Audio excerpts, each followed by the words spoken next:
Praise the lord. ક્રિસ્તમાં આલો ભાઈ તથા બહેનો, દિવ્ય દયા અને દિવ્ય સંદેશમાં તમારું સ્વાગત છે.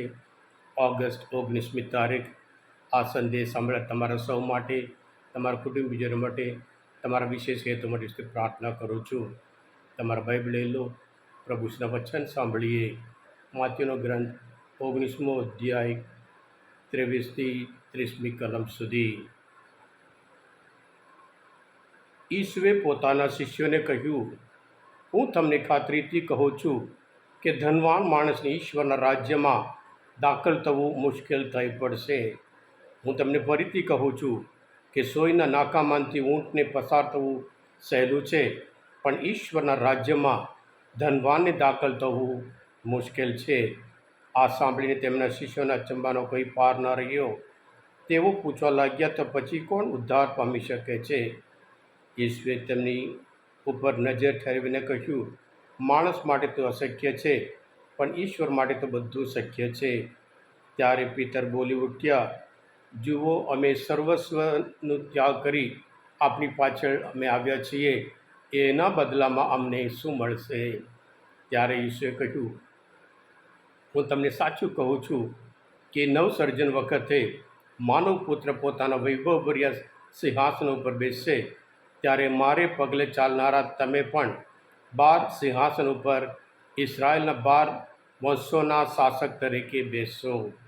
અને જેણે જેણે મારા નામને ખાતર ઘર બાર, ભાઈ બહેન, મા બાપ, છૈયા છોકરાનો અથવા ખેતર જમીનનો ત્યાગ કર્યો હશે, તેમણે 100 ગણું પાછું મળશે અને તેઓ શાશ્વત જીવન પ્રાપ્ત કરશે. પણ ઘણા જે પહેલાં છે તે છેલ્લા થશે, અને છેલ્લા છે તે પહેલાં થશે. આ પ્રભુની વાણી છે, તે આપનો આધાર છે. ક્રિસ્મા ભાઈતા બહેનો, ઈશ્વરના રાજ્યના મૂલ્યો અલગ અને આ દુનિયાના મૂલ્યો બિલકુલ અલગ. ગઈકાલના શુભ સંદેશ આપણે જોયું કે ધનવાન માણસ પાછા ગયો, કારણ એ ધનનો ત્યાગ કરવા તૈયાર ન થયો. એમ કરીને ગઈકાલના શુભ સંદેશમાં એના અનુસંધાનમાં આજના શુભ સંદેશમાં પ્રભુ કહે છે, ધનવાન માણસને ઈશ્વરના રાજ્યમાં દાખલ થવું કેટલું મુશ્કેલ છે. ક્રિસ્મા ભાઈ હતા બહેનો, ઈશ્વરના રાજ્યનું મૂલ્ય અને દુનિયાનું મૂલ્ય, જેવી રીતે ઈશ્વરનો વિચાર અલગ, માણસનો વિચાર અલગ, આકાશ કરતાં, ધરતી કરતાં આકાશ જેમ ઊંચું છે, એટલું ઈશ્વરના રાજ્યનું મૂલ્ય ઊંચું છે. એટલે આજના શુભ સંદેશમાં પ્રભુ કહે છે, ધનવાન માણસો માટે ઈશ્વરના રાજ્યમાં પ્રવેશ કરવાની મુશ્કેલ છે. અને કહે છે, સોયના નાકામાંથી ઊંટને પસાર થવું સહેલું છે, પણ ઈશ્વરના રાજ્યમાં ધનવાનને દાખલ થવું મુશ્કેલ છે. ધનવાન ક્રિસ્મવાળા ભાઈ, ખાસ કરીને આજના શુભ સંદેશમાં લોકો એમ વિચાર કરતા હતા, ધારતા હતા, શિષ્ય પણ, કે પૈસા, ધન, દોલત એ બધું આશીર્વાદરૂપ છે.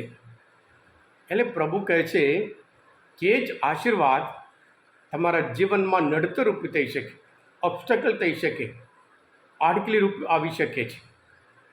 કારણ કે તમે વધારે વધારે ધનના આધારે જીવો, ઈશ્વરના આધારે નહીં. તમારા જીવનમાં ઈશ્વર પ્રથમ સ્થાન નહીં, ધન પ્રથમ સ્થાન હોય, અને પછી ધનને ગુમાવવા તૈયાર નથી, પણ ઈશ્વરના રાજ્યને તમે ગુમાવવા, કોઈ નાખવા તૈયાર થાવો છે. એમ કરીને ક્રિસ્મવાળા ભાઈ હતા બહેનો, માત્ર ધન અને પૈસા એ નહીં, ઈશ્વરના રાજ્યથી આપણને જે આપણામાં જે અહંકાર હોય, અભિમાની હોય, ઘમંડ હોય, અમુક જે સંબંધ હોય આપણામાં, એ બાબત હોય, એક સોશિયલ મીડિયા હોય, કે અમુક વ્યક્તિઓ હોય, અમુક ફ્રેન્ડ્સ હોય, એ બધા આપણને ઈશ્વરના રાજ્યમાં પ્રવેશ કરવા માટે આડખીલી રૂપી થઈ શકે, ઓબ્સ્ટેકલ થઈ શકે અને અડચણરૂપ થઈ શકે છે. કારણ કે આપણા જીવનમાં પ્રથમ સ્થાન ઈશ્વરને આપવાનું છે. પણ આ બધું જેવી રીતે ધન હોય, જે મિત્ર હોય, સોશિયલ મીડિયા હોય, કે અહંકાર હોય, અભિમાન હોય, આ બધું પ્રથમ સ્થાન લે, તો પછી એના લીધે આપણે ઈશ્વરના રાજ્યમાં પ્રવેશ કરી શકીએ નહીં. ક્રિસ્મવાળા ભાઈ બહેનો, આજના શુભ સંદેશ દ્વારા સાથે સાથે પ્રભુ પિતર પૂછે, અમે તો બધું છોડીને તમારી પાછળ પાછળ અમને શું મળવાનું? પ્રભુ કહે છે, પિતર તો ધાર્યું પણ નહીં કે પ્રભુ કહે છે, ઇસરાયેલના 12 વંશોના શાસક તરીકે તમે બેસશો. એમણે વિચાર કર્યું ન હોય, કલ્પના પણ ના કરી હોય, એમણે ધાર્યું નહીં એટલું ઊંચું સ્થાન ઈશ્વરના રાજ્યમાં તેઓ પ્રાપ્ત કરવાના છે. આ કૃષ્ણવાલા ભાઈ બહેનો, આપણે પણ આપણા જીવનમાં ઈશ્વરને પ્રથમ સ્થાન આપીએ, ઈશ્વરના આધારે જીવીએ. આપણી પાસે જે કંઈ છે એ ઈશ્વરના લીધે છે. એટલે ઈશ્વર પ્રથમ, અને ત્યાર પછી આ ધન હોય, અને આપણામાં જે અહંકાર હોય, અભિમાની હોય, ઘમંડ હોય, અને ત્યાર પછી મિત્ર હોય, આ બધું બીજું કે આના વગર પણ આપણે જીવી શકીએ. કારણ ઈશ્વર વગર આપણે જીવી શકીએ નહીં. જેવી રીતે આ ધનવાન યુવાન દુઃખી થઈને પાછો ગયો, આપણે તે ના થઈએ, પણ આપણે હંમેશા ઈશ્વર અને ઈશ્વરના મૂલ્ય માટે પ્રથમ સ્થાન આપીએ. અને પ્રભુ જેવી રીતે કહે છે કે તમે બધા શાશ્વત જીવન પ્રાપ્ત કરશો, એ શાશ્વત જીવન અપનાવીએ. કારણ પ્રભુ ચેતવણી આપે છે, ઘણા છે પહેલાં છે, છેલ્લા થશે, અને છેલ્લા છે તે પહેલાં થશે. આપણે પણ હંમેશા ઈશ્વરના સંતાન તરીકે ઈશ્વરે પ્રથમ સ્થાન, ઈશ્વરના આધારે જીવન છે, ઈશ્વરના રાજ્યના મૂલ્ય પ્રમાણે જીવીએ. ચોક્કસ આપણે પણ શાશ્વત જીવન પ્રાપ્ત કરીશું.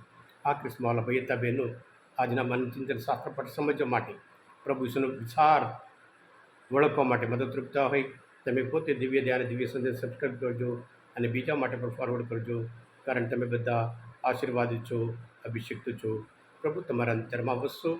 સર્વશક્તિમાં પરમેશ્વર પિતા અને પુત્ર અને પવિત્ર આત્માનો આશીર્વાદ તમારા ઉપર ઉતરો. Amen. God bless you all. Have a nice day.